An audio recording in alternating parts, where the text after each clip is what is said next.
The gun was already pressed against Alfred Blackwell's temple when Mae Hawkins stepped between them. Nobody in Cutter's Creek had ever seen anything like it. Not the barkeep, who had witnessed 3 shootings in his establishment and considered himself immune to shock. Not the deputy, who stood frozen in the doorway with his hand resting uselessly on his holster. Not the dozen or so men who had turned on their stools and chairs to watch what was unfolding in the center of the saloon floor, where dust from the street still clung to the hem of a woman's dark traveling dress. She had arrived not 20 minutes ago. She had arrived dusty and quiet, stepping off the afternoon stage from Amarillo with a single leather satchel and no one waiting to receive her.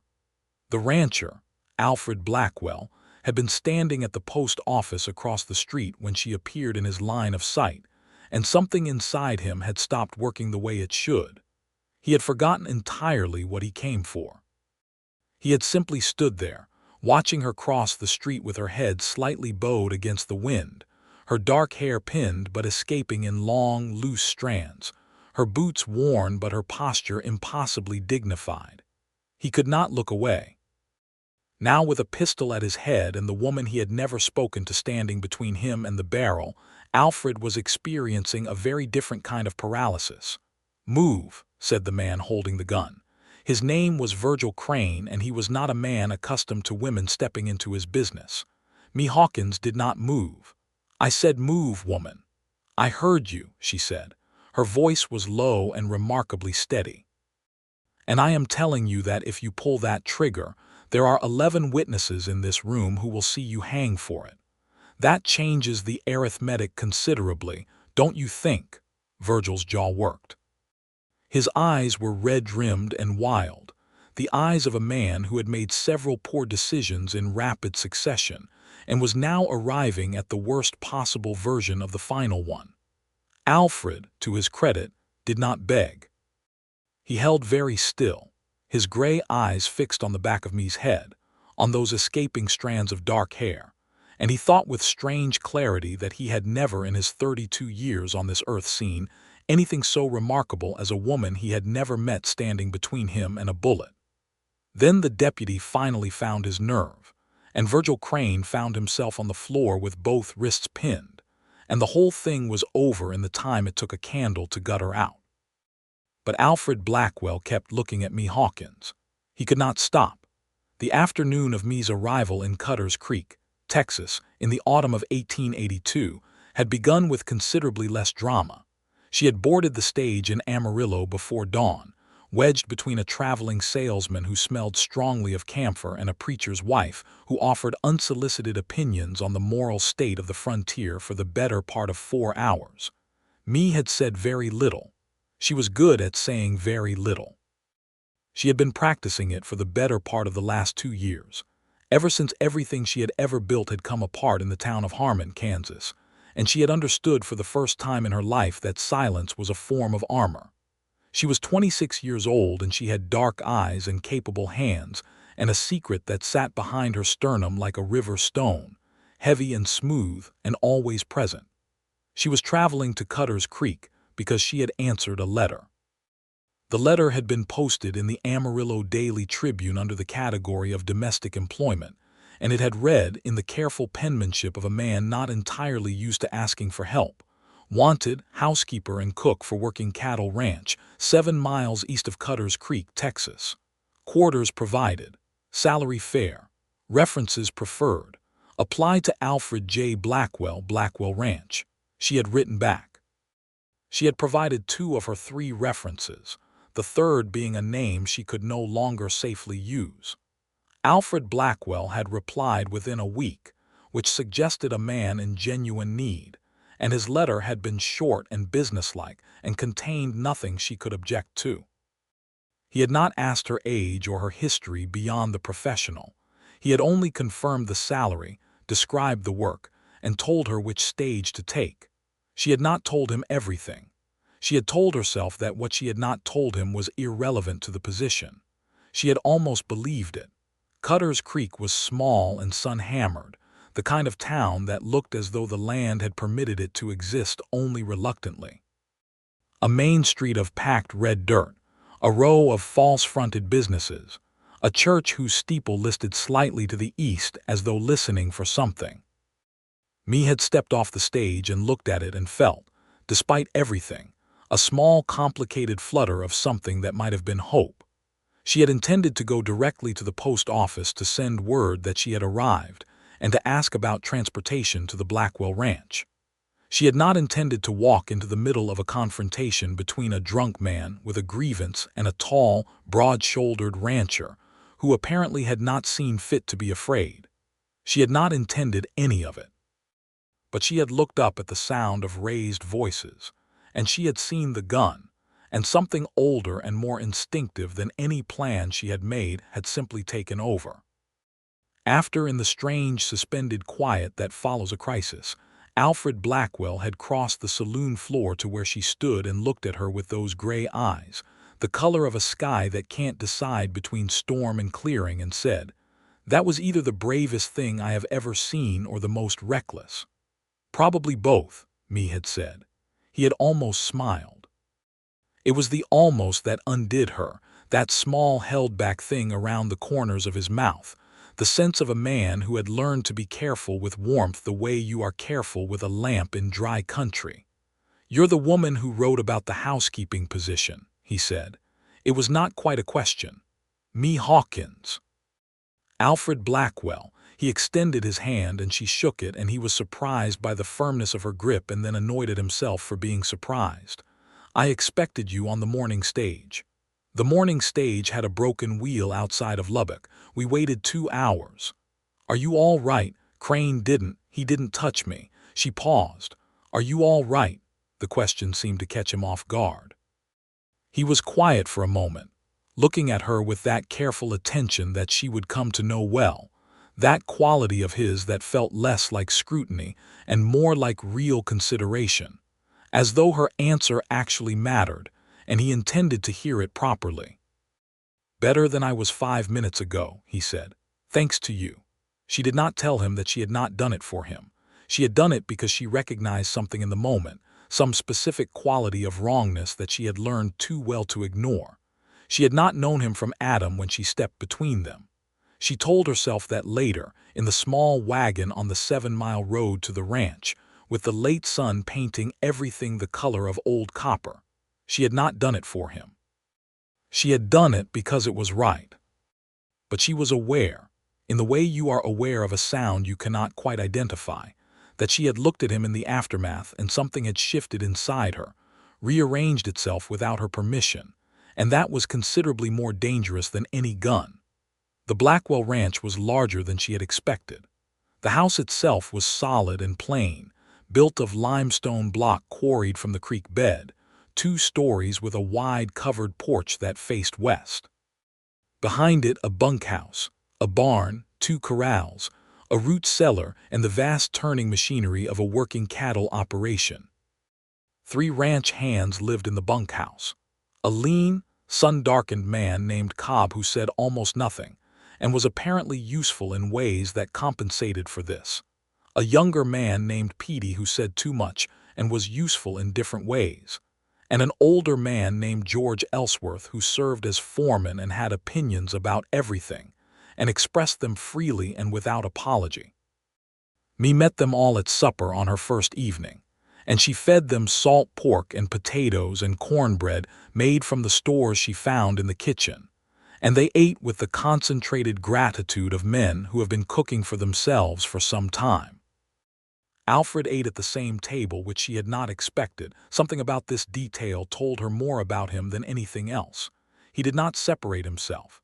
He sat with his men and ate what they ate and listened to the conversation around him with that same quality of genuine attention that she had noticed in the saloon.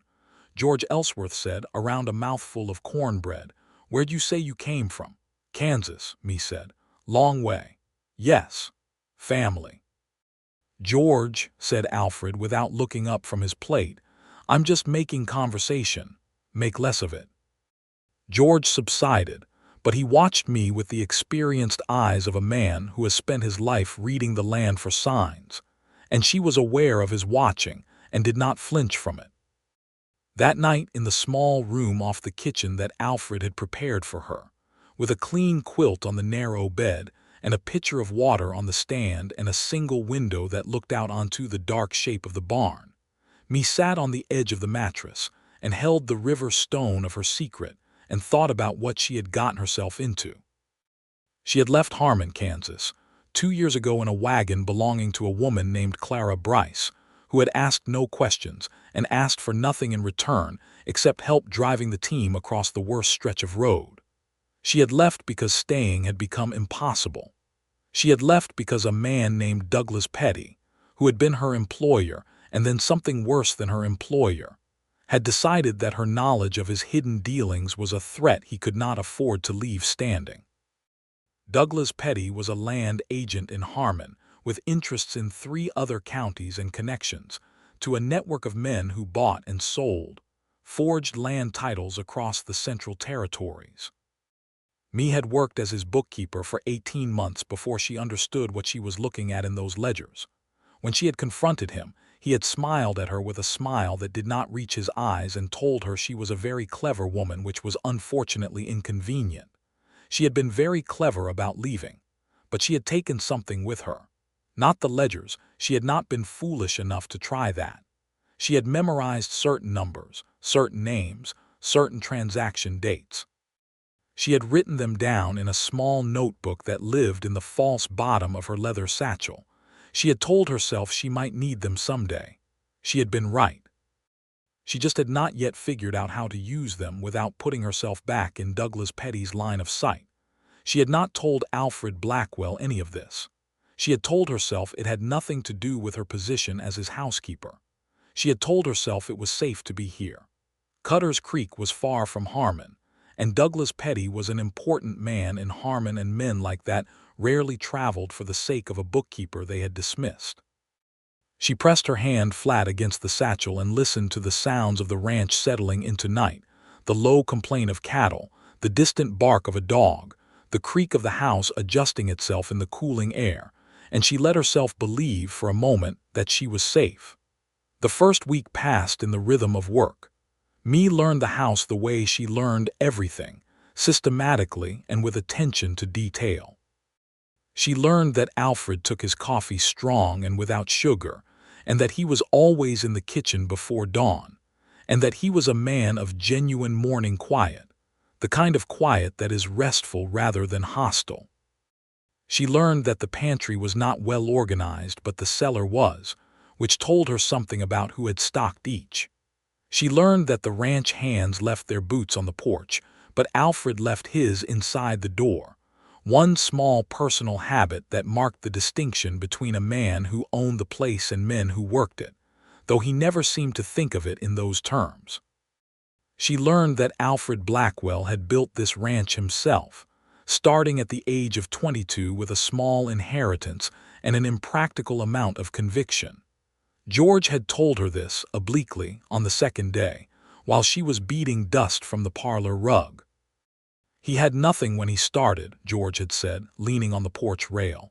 "Now he's got 400 head and a reputation in 3 counties. Man works like it's the only thing he knows how to do." "Is it?" Mae had asked. George had given her a look that was part appraisal and part something else. "Used to be," he had said, and gone back to work. She learned, gradually and in fragments the way you learn things about people who do not volunteer information, that Alfred had been engaged once to a woman named Catherine Pierce, who had come out from San Antonio in 1879 and lasted 1 winter before deciding that the ranch was not what she had imagined, and that Alfred was not who she had hoped, and that San Antonio was, on reflection, exactly where she wanted to be. He had never spoken of Catherine to me. She had put the pieces together from a single photograph that still sat on the mantel in the parlor, which she moved to dust beneath it and always replaced with care, and from a comment Petey had made that he immediately regretted making, and from the particular quality of Alfred's solitude, which was the solitude of a man who has made peace with a disappointment rather than the solitude of a man who has never wanted for company.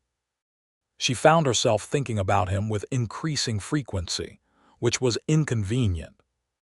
She would be making bread and find herself replaying the way he had looked at her across the saloon floor in those chaotic moments after Virgil Crane was subdued. That gray-eyed look of genuine bewilderment that had nothing to do with her sex or her appearance, and everything to do with the specific fact of what she had done and why. He had not been grateful in the way that condescends. He had been grateful in the way of a man who has been genuinely surprised and is honest enough to admit it. She began noticing other things. The way he stopped at the edge of the porch each morning and looked out at the land with a quiet that was not emptiness but saturation, the look of a man taking stock of something that matters to him deeply. The way he was patient with Petey, who made mistakes, but direct about correcting them. The way he always fed his horse before he fed himself. She noticed that he had begun finding reasons to be in the kitchen in the evenings, ostensibly to review the week's accounts at the table, but also apparently interested in conversation. He was not practiced at casual conversation, which she found endearing in a way she had not expected to find anything endearing. He asked questions about things he was genuinely curious about, not the small social scaffolding of questions designed to fill silence. He asked her once, while she was drying dishes, what she thought about the water rights dispute that was being argued in the courts in Austin, and she had turned to look at him and given him a real answer and watched something open in his expression. "You read the papers," he said. "When I can find them. There's a subscription to the Amarillo Daily Tribune that comes in with the post. You're welcome to read it." It was such a simple offer. She did not know why it made her throat tighten. "Thank you," she said. He nodded and went back to his accounts, and she went back to the dishes, and the kitchen was quiet around them in a way that felt like something rare and carefully held. On the 9th day, trouble arrived in the form of a letter.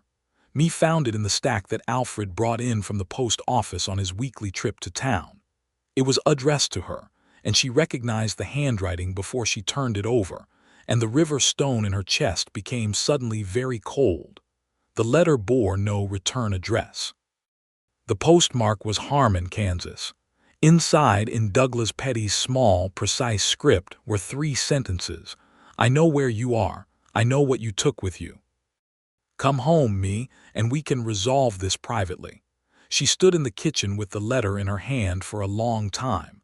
Then she folded it carefully and put it in her apron pocket and went back to the stove. Come home. As though Harmon had ever been home.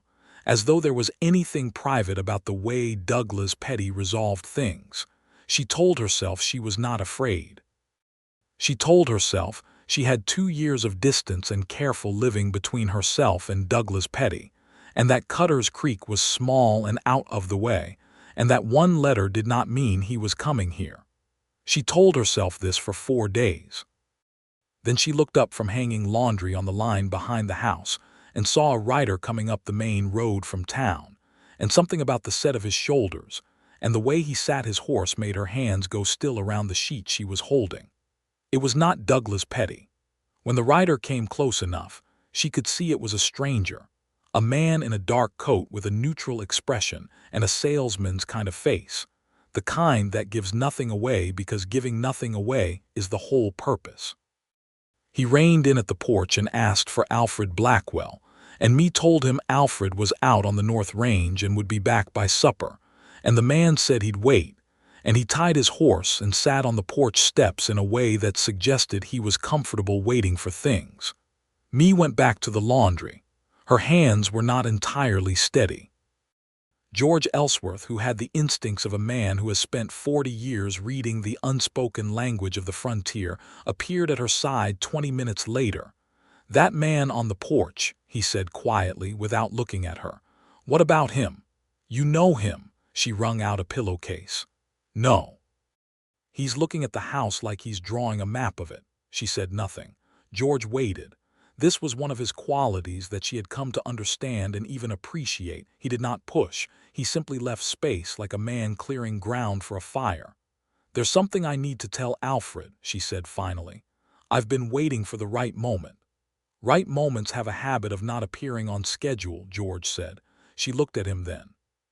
He was watching the man on the porch with the mild, unhurried attention of someone who has learned that unhurried attention is the most effective kind. "I know," she said. Alfred came back at 4:30, riding in with the particular contained energy of a man who has done good hard work and is satisfied with the day. He pulled up short when he saw the man on the porch, and something shifted in his posture in the way it does when a person shifts from ease to wariness. Mae watched through the kitchen window. The conversation on the porch lasted 15 minutes. She could not hear it. When Alfred came inside, his expression was closed in a way she had not yet seen it, and he poured himself a glass of water and stood at the sink and drank it slowly. "Who was that?" she asked. "Man named Cutler. No relation to the town." He paused. "Says he's with a land investment company out of Dallas. Had a lot of questions about my eastern boundary and water rights." "Did he ask about anything else?" Alfred looked at her, not with suspicion but with that quality of real attention. "He asked about my household, whether I'd hired anyone recently." He set the glass down. "Me, what's going on?" The moment expanded around them like the space before a storm. She had meant to be more strategic about this. She had meant to choose her words with care, and sequence the information in a way that explained everything without frightening him unnecessarily. She had meant to maintain the professional distance that had been her protection for 2 years. Instead, she said, "I need to tell you something, all of it, and I need you to hear it before you decide anything." He turned fully toward her and pulled out a chair from the kitchen table and sat down and gave her his full attention, and she stood across from him and told him everything. She told him about Harmon and Douglas Petty and the ledgers and the forged land titles, and the network of fraud that stretched across 4 counties. She told him what she had seen and what she had understood and what she had documented in her notebook. She told him about leaving in Clara Bryce's wagon, about the 2 years of careful movement and careful silence, about the letter that had arrived 9 days ago. She told him about recognizing the writer Cutler as the kind of professional man that Douglas Petty employed not to buy things but to locate things. She told him all of it, and she watched his face while she did, and it did not do what she feared it might do. It did not close against her. It did not shift into the look of a man calculating how this problem affects him and how to remove it from his life. His jaw tightened once when she described the night she had understood what Petty intended and how close it had been. That was the only betrayal of emotion. Everything else was that particular concentrated stillness that she was beginning to understand was Alfred Blackwell being very serious. When she finished, he was quiet for a moment. Then he said, "You memorized the ledger entries. Relevant ones. Enough to file a complaint with federal land offices if I could do it without Petty being able to dismiss me as a disgruntled former employee with nothing to substantiate her claims." "And the notebook?" "Yes. Petty knows you have documentation. He suspects it. He isn't sure of the form." Alfred folded his hands on the table. He looked at them for a moment as though they contained some useful information. "How long have you known about Cutler?" "I saw him this morning. I thought about telling you immediately, but I needed to." She stopped. "You needed to decide if you trusted me," he said, not an accusation, a statement of fact delivered with understanding. "Yes." He nodded slowly. "And now?" She met his eyes. "Now." Something passed between them in that moment, not romantic, not yet, though she would think about it later and understand it as the first real thread of it, the acknowledgement between 2 private people that the other one is real and trustworthy, which is a kind of intimacy more fundamental than almost anything else. "All right," Alfred said. "Here is what we're going to do." What Alfred did the next morning was ride to Cutter's Creek and send a telegram to the United States Land Office in Austin. He had a contact there, a man named Patterson he had dealt with over his own water rights, and he sent Patterson a telegram that was careful and specific and included, from memory of what Mae had told him, 3 specific transaction dates, 2 property parcel numbers, and the name Douglas Petty. He was back at the ranch by noon. Mae watched him come in, and something in her chest loosened. A knot she had carried so long she had forgotten it was there. "Patterson will be here within the week," Alfred said. He'll want your notebook and your testimony. Can you do that? Yes. Good. He poured coffee for both of them without being asked and sat down across from her at the kitchen table, and there was a new ease between them, the ease of shared purpose, of having put your cards on the table and found the other person not only not alarmed but actually aligned. Patterson has jurisdiction. Petty can threaten all he likes, but federal land fraud is a different matter from a private disagreement. Alfred. She said his name with intention for the first time. If Petty sends more than a rider, if he decides to make this difficult, then we deal with that. He looked at her directly. This is my ranch, and you are in my employ, and I am responsible for the people under my roof. He paused and something moved in his expression. But beyond that, I want you to know that even if you weren't in my employ, I would not stand aside and let a man harass a woman who has done the right thing, whatever the cost of it. She believed him. That was the remarkable thing. She had learned in Harmon and before Harmon to treat belief as a coin you spent carefully because it had a finite supply. But she believed Alfred Blackwell without any calculation at all, and the ease of it was almost frightening. That night she dreamed of Kansas. Over the following days, the ranch held its breath with her. George Ellsworth took to standing on the porch at angles that gave him a view of the road. Petey, who had been told only that there was a potential threat and to keep his eyes open, was so visibly vigilant that Alfred finally told him to stop staring at every rider who came within half a mile, or he would give away the whole enterprise. Cobb said nothing, but cleaned his rifle methodically and left it in clear view in the bunkhouse doorway. And Alfred, in the particular way of a man who responds to threat not with dramatics but with a quiet intensification of presence, was simply around more. He found reasons to work close to the house. He ate lunch in the kitchen instead of in the field. He was always within call. Mae noticed. She tried not to attach meaning to it beyond what was practical and professional.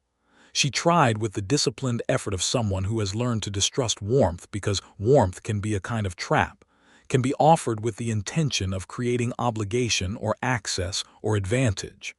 But Alfred's presence did not feel like that. It did not come with the small pressures and expectations that she had learned to identify.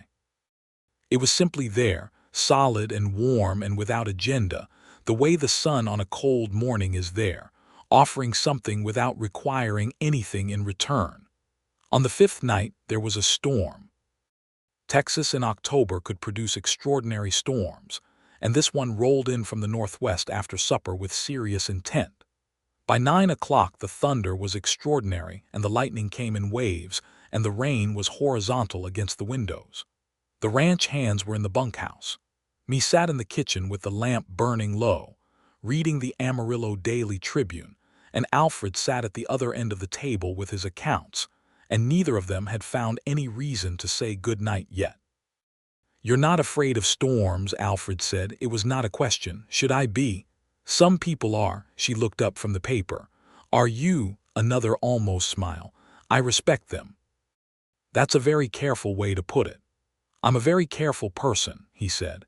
He was watching her with that gray-eyed attention, and she felt, not for the first time, the specific quality of being truly looked at by someone who is not performing interest but actually feeling it.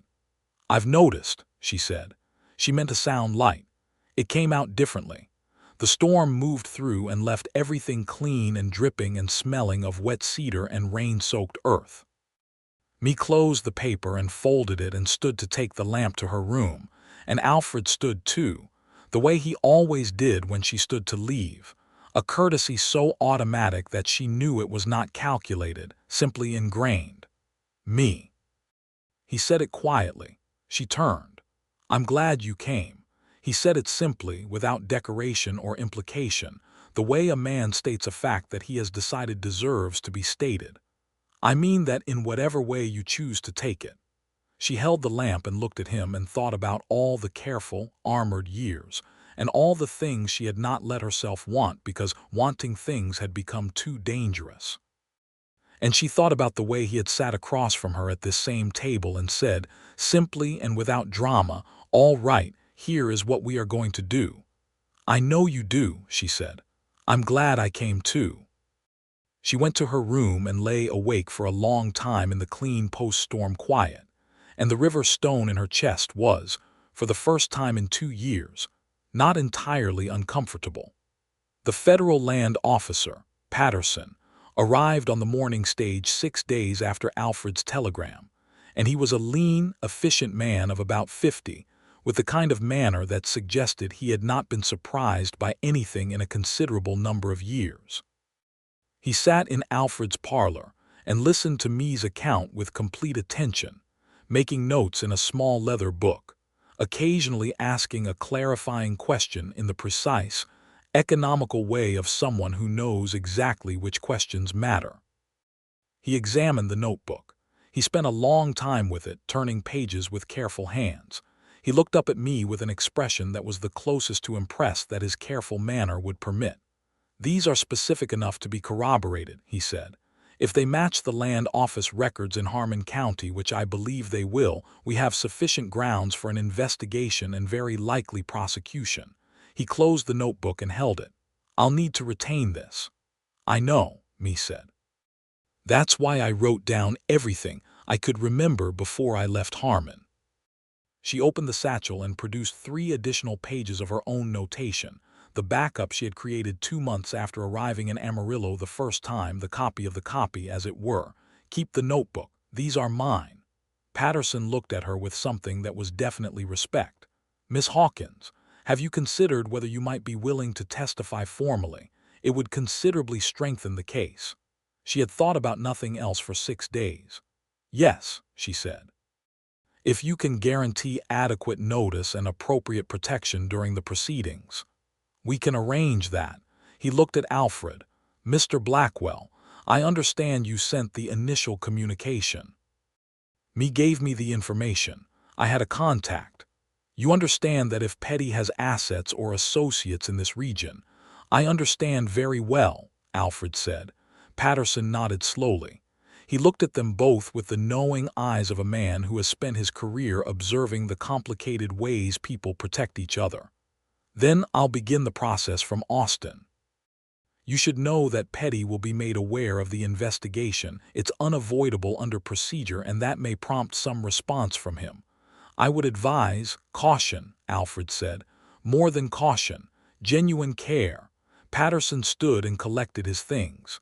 "Miss Hawkins, I want you to know that what you did, preserving that information and bringing it forward, took considerable courage. Women in your position, which is to say, women who witness things that powerful men would prefer remain unwitnessed, frequently find that the legal system offers them very little. We are, frankly, not always worthy of the courage people show in trusting us, but I intend to make sure that this particular case is handled correctly." Mae shook his hand. She felt something inside her that was complex and warm and slightly undone. "Thank you," she said. After Patterson left, she and Alfred stood on the porch in the morning sun and watched the dust of his wagon settle, and neither of them spoke for a moment. "It's going to be all right," Alfred said. He was looking at the road, but she knew the words were for her. "You don't know that." "No," he agreed. "But it's the direction I intend to push." She laughed. It surprised her, the laugh.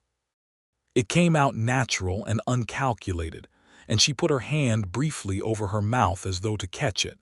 And Alfred turned to look at her with an expression she had not seen on him before, open and warm and very slightly unguarded, and she thought, "There it is. There is the man underneath the carefulness." "That might be the most stubborn thing I've ever heard," she said. "George would say stubbornness is my primary quality. George isn't wrong." He was still looking at her. "Mae, I want to ask you something, and I want you to know that your answer doesn't change anything about your position here or my regard for you, regardless of what it is." Her heart did something inconvenient. "All right. Would you be willing to take a walk with me after supper?" The simplicity of it struck her. Not a grand gesture. Not a declaration. A walk.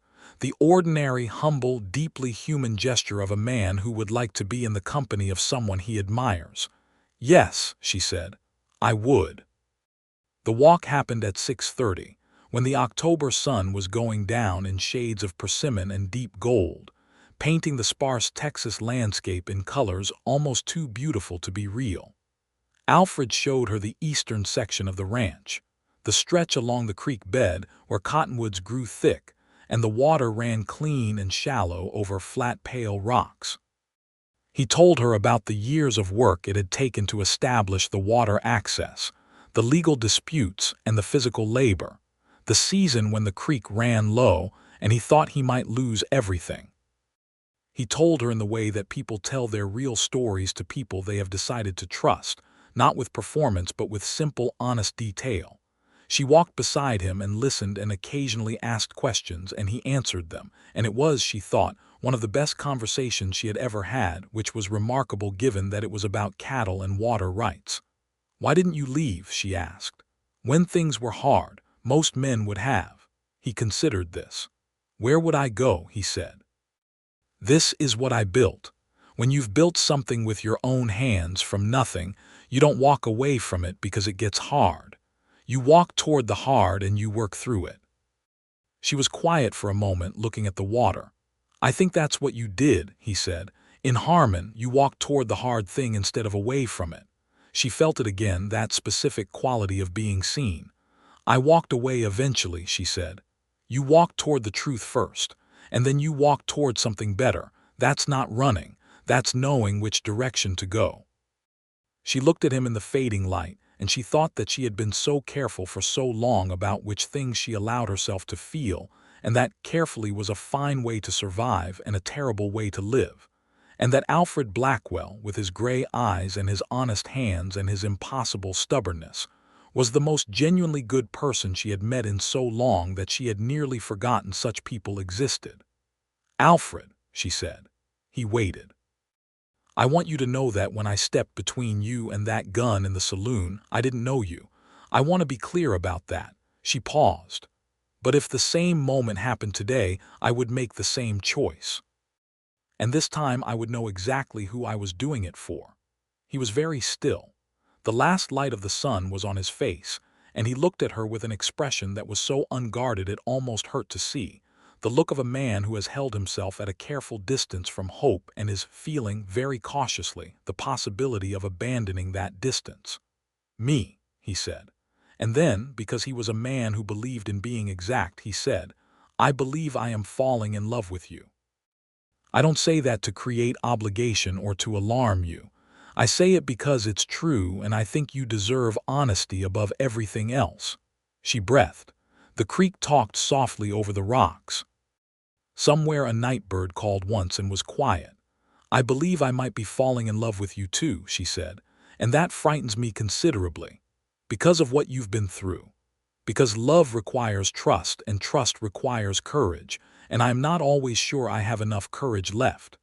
He reached out and touched her hand, just her hand, lightly, the way you touch something precious that you're not yet sure belongs to you. "You stepped between a man and a loaded gun 2 hours after arriving in a strange town. I think you have courage in abundance." She turned her hand and let her fingers close around his. They stood by the creek in the last of the light, holding hands like young people who have found something unexpected and are choosing, against all their better-learned instincts, to hold on to it. And it was not dramatic and it was not the resolution of anything. It was only the beginning of something. But it was real in the way that only beginning things can be, fresh and terrifying and full of direction. The weeks that followed were the kind that a person stores up against harder times, the way you put up preserves against winter. There was still the threat, still the shadow of Douglas Petty and what Patterson's investigation might stir up. But within that shadow, something extraordinary was quietly and deliberately growing. Something that had the texture of mornings in the kitchen and evenings on the porch and the gradual, careful, utterly sincere unfolding of two people who had both been alone longer than was strictly good for them, and were no longer interested in being alone. Mae learned to ride. Alfred taught her, with a patience that was entirely characteristic, and a humor she was discovering was never far from the surface once you got beneath the carefulness. He gave her a bay mare named Temperance, for reasons that were self-evident once you spent 10 minutes with the horse, who had strong opinions about her own pace and the direction of travel. She'll respect you once she knows you mean it, Alfred told me the second morning of lessons, when Temperance had expressed her views about cantering by simply declining to. Is that advice about the horse or something else? Mae asked. He pressed his lips together against a smile. The horse, he said very seriously, only the horse. She meant it. Temperance respected her by the end of the week. George Ellsworth, who missed nothing, took to whistling in the evenings, which was not something he had done before, and Petey made one comment about sparks and bonfires that caused Alfred to fix him with a look of such controlled patience that Petey found urgent business elsewhere for the remainder of the afternoon. Cobb simply cleaned his rifle and said nothing, which was his way of approving of everything. There was a Sunday in November when the whole ranch went into town for services, Mae's first time at the Cutters Creek Church. The congregation was small and sun-weathered and curious, the way small-town congregations are always curious about newcomers, with the specific curiosity of people who have limited novelty and find it correspondingly valuable. Mae sat in the pew next to Alfred and felt the weight of collective attention and held herself with the contained dignity that was her oldest habit. After the service, a woman named Eleanor Marsh, who ran the dry goods with her husband and was the nearest thing Cutters Creek had to a social organizer, took Mae's hand with genuine warmth and said, "We're so glad Alfred finally has someone proper taking care of that house. We've been worried about him eating properly." "I am his housekeeper," Mae said carefully. Eleanor Marsh looked from me to Alfred and back with the kind expression of a woman who sees exactly what is happening and chooses to be kind about it. "Of course," she said. "We're still glad." Alfred, beside me, had the look of a man willing the conversation to move on. Mae thought that was about the most charming thing she had ever seen. In December, Patterson sent a letter. The investigation was progressing. 2 of the men named in Mae's notebook had already made agreements with federal investigators in exchange for testimony against Douglas Petty. Petty himself had been informed of the investigation and had, according to Patterson's careful language, attempted several legal remedies to suppress it, all of which had been unsuccessful. Patterson anticipated formal charges being filed in January. Mae read the letter 3 times. Her hands, she noticed, were steady.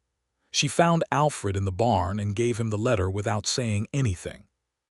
He read it leaning against the stall, and when he looked up his expression had something in it she had never seen before, relief.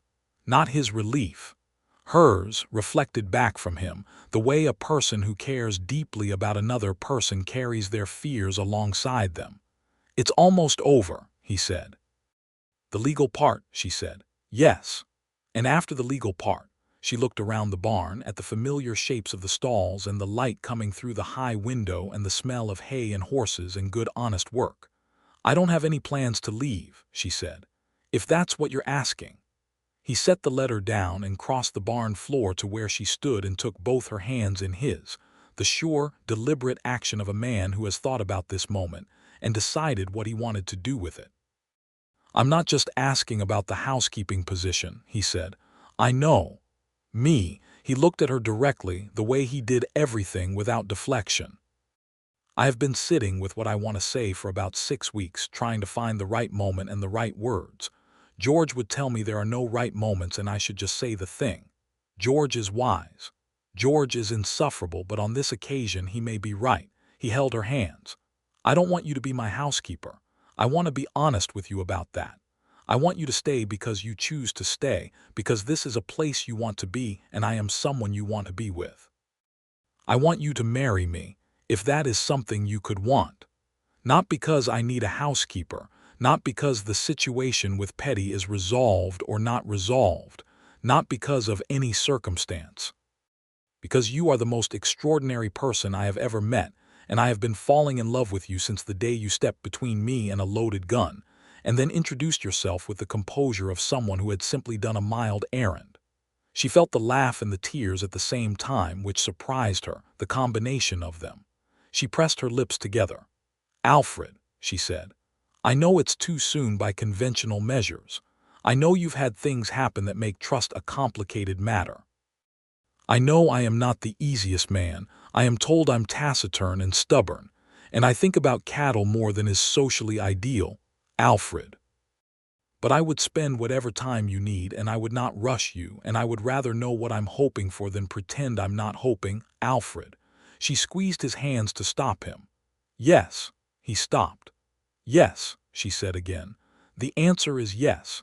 It has been yes for a while, and I have been trying to be sensible about it, and I am fairly certain being sensible is not serving either of us." He looked at her with those clear gray eyes, and the expression on his face was something she thought she might spend the rest of her life trying to describe and never quite get right. It was the expression of a man whose private, guarded heart had been found and recognized and valued, and who was experiencing the complicated grace of being truly loved for exactly what he is. He kissed her then, there in the barn in the December light, and it was the kiss of two careful people finally deciding to be less careful, warm and real and entirely unhurried. And when they drew apart, she had her hands on his lapels and he had his forehead against hers, and neither of them moved for a moment. "You're going to be terrible for my productivity," he said finally. "George will manage. George will be unbearably smug." "He's earned it," she said, and kissed him again. George was, in fact, unbearably smug. He expressed it in the quiet way of someone who has been right about something important, which is the most insufferable kind of being right. He shook Alfred's hand with both of his and said, "About time," and then went back to work as though the matter was settled, which it was. Petey made a speech that went on considerably too long and at one point referenced a poem he apparently knew from somewhere, which surprised everyone including Petey. Cobb shook Mae's hand with the gravity of a man performing a sacred duty and said, "Good," which was the most effusive thing anyone had ever heard him say. Eleanor Marsh, when she heard the news, immediately began planning, and had to be gently redirected from the more ambitious of her ideas. The wedding was in February, in the Cutters Creek Church, and it was small and straightforward in the way of two private people who care more about the thing than the ceremony around it. Mae wore a dress of dark blue wool that she had made herself in the weeks between the engagement and the wedding, and her hair was up with a few dark strands escaping in the way it always escaped, and she stood next to Alfred Blackwell, and said the words, and meant every one of them with a clarity that was entirely different from fear. Alfred said his vows looking at her with a directness that made Eleanor Marsh produce a handkerchief, and his voice was steady and low and utterly sincere, and when the minister said he could kiss his bride, he did it in the way of a man who has been waiting for the precise right moment and is now experiencing it. Patterson's letter arrived the following week. Douglas Petty had been formally charged on 11 counts of land fraud and forgery. His trial would begin in March. Mae's testimony was requested, but Patterson, true to his word, had arranged for it to be given in written deposition form rather than requiring her to travel to Harmon. She spent 3 evenings at the kitchen table writing it out, with Alfred sitting across from her, doing his own work, present in the way he always was, a warm and steady weight in the room. The trial concluded in May. Petty was found guilty on 9 counts. The sentence was severe, the kind of sentence that closed a door completely and permanently on the question of whether he would ever again be in a position to send letters or writers or any other form of threat to Mae Hawkins, who was now Mae Blackwell, and who read the final letter from Patterson with a feeling she identified, after sitting quietly with it for a moment, as freedom. She had not been free in so long she had forgotten it had a feeling. It felt, she discovered, like breathing all the way out. The year that followed was a year of building, not just the ranch, though the ranch was built too, Alfred expanding into a 3rd corral and a 2nd well, and a proper smokehouse that he and Cobb and George put up over the course of 2 weeks in June. The building that mattered was the quieter kind, the accumulation of ordinary days that become, without your noticing the precise moment, a life. Mae took over the ordering of the household supplies with the same systematic precision she had once applied to ledgers, and the ranch ran with a smoothness that George, who had been managing these things himself for years, acknowledged with the equanimity of a man secure enough in his abilities not to be threatened by someone doing something better. She began keeping a kitchen garden, which became, as kitchen gardens have a tendency to do, larger than intended and eventually produced more than the household could use, and she began sending vegetables to town with the weekly supply run, and a leaner marsh distributed them among the families who needed them most, and this became simply something that the Blackwell Ranch did. She read everything she could get her hands on. Alfred's subscription to the Amarillo Daily Tribune was supplemented by books ordered from a printer in Dallas, and the parlor shelf, which had held 3 volumes and a broken clock when Mae arrived, grew with the accretion of a slow and deliberate collection. Alfred read some of them and asked her about others, and their evenings developed the texture of people who enjoy the life of the mind in each other's company, which is a specific happiness that not everyone finds. They disagreed about things. This turned out to be important. Alfred was not the kind of man who wanted agreement for its own sake, and Mae was not the kind of woman who offered it, and their disagreements were the vigorous, honest, mutually respectful kind that leave both people knowing each other better than they did before.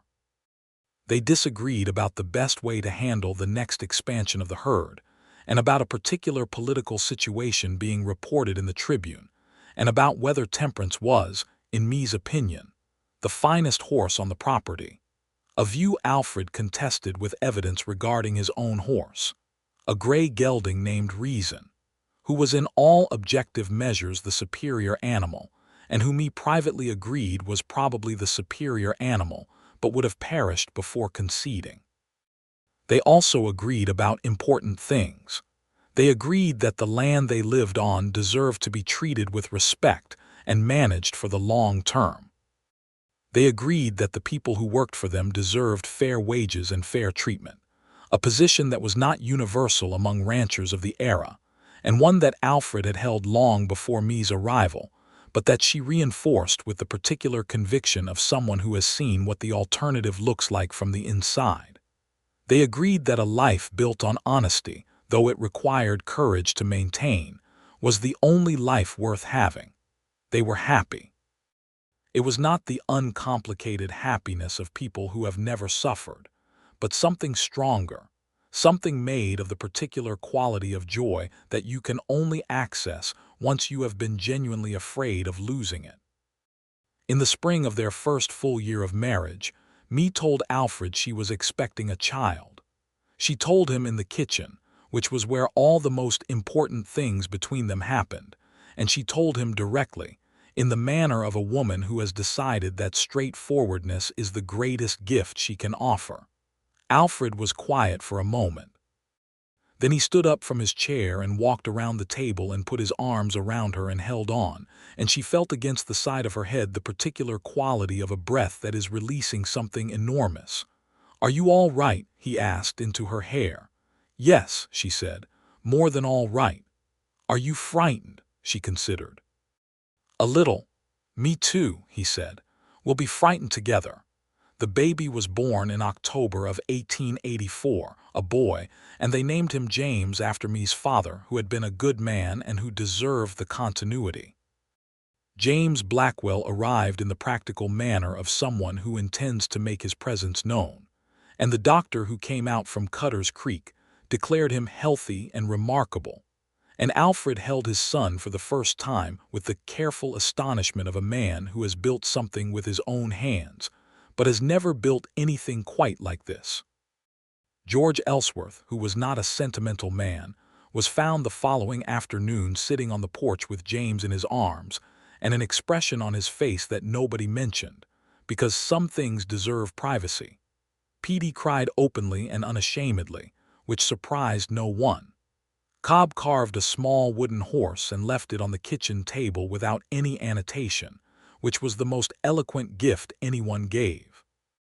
James was a strong, curious baby who grew into a strong, curious child with Alfred's gray eyes and Mae's dark hair, and the combined stubbornness of both of his parents, which made for a child who was challenging and wonderful in approximately equal measure.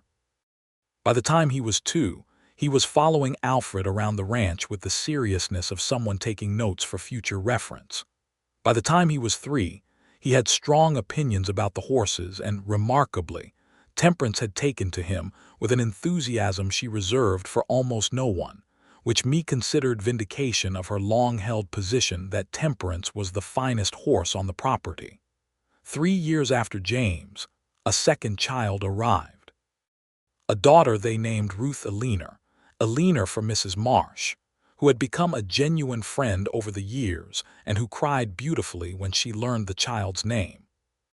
Ruth was quieter than her brother and quicker than him, which was saying something, and she had the particular quality of watching things from beneath her dark eyelashes and understanding them thoroughly before she spoke about them, which was so purely Mae that it made Alfred laugh with recognition every time he caught it. The ranch grew. The years settled. Cobb eventually retired to a small place he'd been saving for, and they found a new hand, a young man named Levi Torres, whose family had ranched this country longer than any Anglo settlement, and who knew the land with a depth that added something irreplaceable to the operation. Alfred paid him the same as any other hand, which was not the practice everywhere, and Mae, who noticed the look on Levi's face when he understood this, was proud of her husband in the specific way you are proud of someone for simply being decent when decency is not universal. George Ellsworth stayed. He stayed and grew older and more laconic and more indispensable, and he took an interest in both James and Ruth that was the interest of a man who has not had family of his own, and finds it offered to him late, and accepts it with dignity and gratitude. On an evening in the autumn of 1889, 7 years after Mae had stepped off a stage in Cutter's Creek, Alfred and Mae sat on the porch of the ranch house in the last of the light. James was in the barn, engaged in some project that required hammering, and the hammering was the comfortable background percussion of a child at purposeful work. Ruth was in the parlor with a book, and the lamplight made a warm rectangle in the window, and the cattle were settled, and the horses were quiet, and the evening smelled of cedar smoke and the particular dusty sweet smell of autumn grass. Alfred reached over and took Mae's hand, and she turned her palm up and linked her fingers through his, and they sat in the companionable silence of two people who have spent so many years in each other's company that silence is not absence but presence. "You're thinking," he said. "I'm always thinking. Anything in particular?" She looked out at the land, at the long pale gold of the western light across the grass, at the far line of the hills that she knew now as well as she knew her own hands. "I was thinking about the morning I arrived," she said. "I was thinking that I stepped off that stage and I looked at this place and I had no idea what was coming.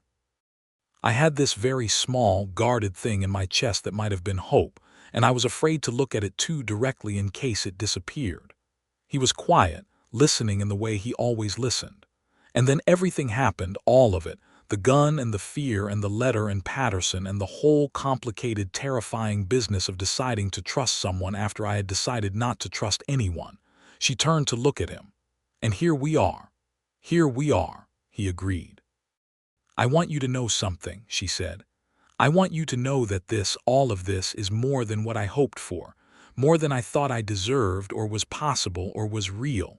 She paused. "I want you to know that I am not afraid anymore." He looked at her, and the look on his face was the same look she had seen in the barn in December 7 years ago, open and warm and entirely his, the face of a man whose private heart has been held carefully by someone who knows its worth. He raised her hand and pressed his lips to her knuckles, a gesture so simple and so complete that it contained everything. "Good," he said. The hammering in the barn stopped, and a moment later James appeared in the barn doorway with some sawdust in his hair, and a look of accomplishment on his face that was purely Alfred, and crossed the yard at a 9-year-old's version of dignity to report on his progress. Ruth's lamplight persisted in the window. The stars were beginning, the vast Texas stars that took the sky seriously. Mae sat on the porch of the ranch she had arrived at, dusty and quiet and full of hidden things. The ranch she had made her home, next to the man she had loved for 7 years with every honest part of her, and let the evening settle around her like something earned. There was more to come, she knew. There would be hard winters and difficult seasons. There would be the ordinary griefs and the ordinary joys. There would be James growing into whatever kind of man he was going to be, and Ruth becoming whatever extraordinary thing she was going to become. There would be years and years of mornings in the kitchen and evenings on the porch, and the ongoing beautiful work of a life built together by two people who chose it fully and every day. But tonight the stars were coming out one by one, and Alfred's hand was warm around hers, and the ranch was settled and real around them, and everything that had ever threatened to undo her was behind her, resolved and closed, every door properly shut. She leaned her head against Alfred's shoulder. He rested his cheek against her hair. "I couldn't look away," he said quietly into the evening. She knew what he meant.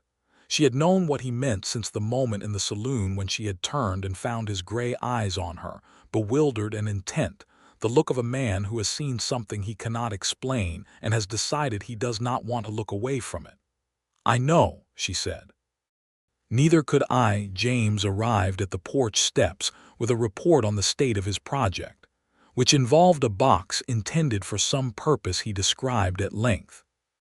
Mae listened and asked serious questions, and Alfred offered a practical suggestion about the joinery, and the stars continued their steady appearance one by one, and the evening was full of the sound of a family being entirely, completely, happily itself, out on the Texas plains in the last years of a century that had been hard and strange and full of everything. And in the morning, there would be bread to make and cattle to move and ledgers to review and horses to exercise and letters to write, and all the daily architecture of a life that is loved and lived with intention. And it would be ordinary, and it would be extraordinary, and it would be theirs. Mae Blackwell sat on her porch under the widening Texas sky and was, in the quiet and certain way of someone who has found the thing she did not dare hope for, profoundly and completely at home.